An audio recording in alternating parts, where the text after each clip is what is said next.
आगरा अखिल भारतीय विद्यार्थी परिषद के अंतर्राज्यीय छात्र जीवन दर्शन कार्यक्रम सेल के अंतर्गत आयोजित होने वाली 4 दिवसीय यात्रा 29 जनवरी को आगरा पहुंचेंगे। इस यात्रा में पूर्वोत्तर के 7 राज्यों के 30 छात्र छात्राएं भाग ले रहे हैं।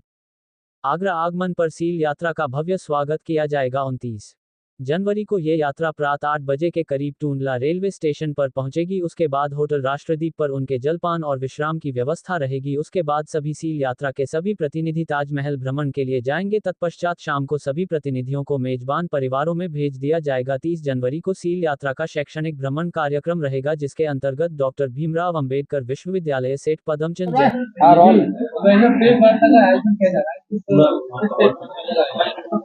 देखिए, अखिल भारतीय विद्यार्थी परिषद द्वारा ये सील का कार्यक्रम जो किया जा रहा है, ये भारतवर्ष में अनूठा और अद्वितीय कार्यक्रम है अखिल भारतीय विद्यार्थी परिषद का। आप लोगों की जानकारी के लिए मैं बताना चाहूंगा कि जितने हमारे पूर्वोत्तरी राज्य हैं, उन राज्यों की जो व्यवस्था है, वहां पर जो रहने वाले लोगों की, उन्हें इस तरह से गाइड किया जाता है कि आप भारत से अलग हैं। वो थोड़ा सा मैं ये संज्ञान में लाना चाहूंगा, आज से 10 वर्ष पूर्व जो है हमारी सरकार, इस सरकार के पूर्व जो सरकारें रहीं, उन्होंने उसकी कनेक्टिविटी जो है भारत के साथ उस तरह से नहीं होने दी जो वर्तमान में है। अभी आप देखेंगे तो वहां के बहुत सारे पहुंच मार्ग बन चुके हैं, जिसकी वजह से वो लोग कहीं भी आ जा पा रहे हैं। अदरवाइज इससे पहले अगर आप देखेंगे तो वो जो है इससे आइसोलेटेड रहते थे। अभी हमारे फिर भी बहुत सारे क्षेत्र जो है, जो पूर्वोत्तर राज्यों के हैं, जो है जिसे नॉर्थ ईस्ट कहते हैं हम लोग, जो है उसका बहुत सारा हिस्सा ऐसा कटा हुआ है। वहाँ के जो बच्चे हैं वो लोग सिवाय घर और घर से बाहर अपना जो है भोजन की जो व्यवस्था है वो, और स्कूल, इसके अदर देन उसको बहुत सारी जानकारियां नहीं होती हैं। वो यहाँ आते हैं तो यहाँ की संस्कृति से, यहाँ के परिवेश से, और ये अपने को समझ पाते हैं कि हम भी भारतीय हैं, भारत के ही नागरिक हैं।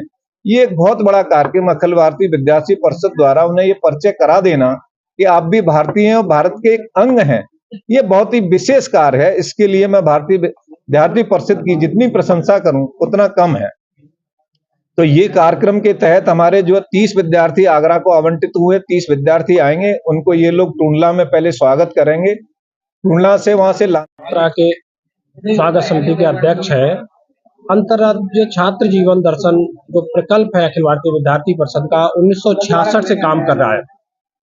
नॉर्थ ईस्ट में और जितने भी सीमावर्ती राज्य है, वहाँ हमारे युवाओं को, वहाँ के उनके परिवार के सदस्यों को एक पुरानी सरकार के समय में लगातार भारत से काटने का काम किया गया।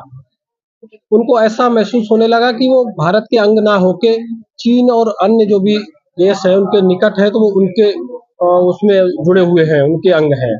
तो उसको उनको लगातार ये ठीक करने के लिए जब उस समय ऐसा महसूस हुआ, तो विद्यार्थी परिषद ने एक प्रकल्प बनाया, जिसके माध्यम से वहां से लाके जो एक इस समय लमसम रहता है पूरे देश में, वहां से बच्चे आते हैं सील के माध्यम से, यहाँ परिवारों में रोके जाते हैं, ताकि वो परिवारों की यहाँ की सभ्यता और संस्कृति देखते हैं और वो समझते हैं, तो उन्हें लगता है कि हम भी इन्हीं के जैसे, हमारी और उनकी बहुत ज्यादा संस्कृति सभ्यता में बहुत अंतर नहीं है, लेकिन उनको ऐसा महसूस कराया गया कि जैसे हम लोग उनको अलग मानते हैं, हमारा खान पान अलग है, हमारा रहन सहन अलग है, लेकिन किसी भी जगह का खान पान और रहन सहन वहाँ की परिवेश के अनुसार होता है, वायुमंडल कैसा है, वहाँ का नेचर कैसा है, तो हमसे उनका कुछ भी अलग नहीं है। वो हमारे जैसा ही सोचते हैं, हमारे जैसा ही सब कर रहे हैं, लेकिन ऐसा बना दिया गया है जैसे वो उनको एक आतंकवादी की भारत में रहना नहीं चाहते, झगड़ रहे हैं, लगातार अलग होना चाहते हैं, वैसा नहीं है। और वह अब सील के माध्यम से कौशल विकास हो गया, सरकार की अन्य जितनी सारी योजनाएं हैं उन सब के द्वारा उनको लाभ पहुंचाया जा रहा है, युवाओं को जोड़ा जा रहा है, शिक्षित किया जा रहा है, ताकि वो आगे व्यवस्थित हो सके, रह सके। जैसा भाई साहब बता रहे थे कि या अभी वहाँ रास्ते का, बहुत सारे रोडों का प्रबंध नहीं था, अलग कटे थे कि घर तक सीमित है, विद्यालय तक सीमित है, उससे आगे वो नहीं जानते हैं, व्यापार नहीं है, इंडस्ट्रियां नहीं है। तो इंडस्ट्री ना होने का कारण वही था कि रास्ते ठीक ना होना, वहां तक लोगों का ना पहुंचना, उसको ये सोच लेना कि ठीक है थोड़े लोग हैं, अलग रह रहे हैं, ऐसा सोचा था। लेकिन सील के माध्यम से जोड़ने का काम किया जा रहा है, ताकि वो जुड़ेंगे, उन्हें ऐसा एहसास रहेगा कि हम लोग एक साथ हैं। तो इस पे मोदी जी इस पे बड़ा काम कर भी रहे हैं, और वहाँ की जितनी अभी तक आतंकवादी गतिविधियां जो चल रही थी, माननीय अमित शाह जी ने कहा है कि अगली जनवरी तक 26 नक्श एकदम खत्म हो जाएगा, और अगर अमित शाह जी ने कहा है तो खत्म हो जाएगा। चूंकि वो ब्रज की भूमि में आ रहे हैं और विद्यार्थी परिषद का एक अनूठा पहल है सील यात्रा, वो छात्र यहाँ आ रहे हैं तो उस कनेक्टिविटी के लिए ऐसा प्रयास किया गया है, क्योंकि उनको रोकने के लिए तो कई सारी व्यवस्थाएं समाज में हो सकती हैं, लेकिन उनको समाज के विभिन्न परिवारों में जोड़ा जाएगा, रखा जाएगा। उतने दिन वहाँ रहेंगे, अपनी संस्कृति को जानेंगे, भ्रमण के माध्यम से लोगों को जानेंगे। साथ ही चूँकि आगरा शहर जो है वो उद्योग के लिए बहुत ज़्यादा फेमस है, तो उनको उद्योगों का भी भ्रमण कराया जाएगा, जिससे कि वो समझेंगे और उस टेक्निक को भी समझेंगे किस प्रकार से हम अपने क्षेत्र में भी उनको प्रयोग कर सकते हैं और वहाँ की स्थिति को और ज़्यादा अच्छी बना सकते हैं। तो परिवारों में जाकर वो यहाँ की संस्कृति को समझेंगे, लोगों को समझेंगे, और उनके मन में ये भाव भी आएगा कि जिस प्रकार से वहाँ जो अलगाववादी ये कहने का प्रयास करते हैं कि वो भारतीय नहीं है, तो सील यात्रा के माध्यम से वो ये समझेंगे कि वो भारतीय है और हमारे ही अंग है, और भाषा और भेष अलग हो जाने से ऐसा संभव नहीं है कि हमारी संस्कृति अलग है।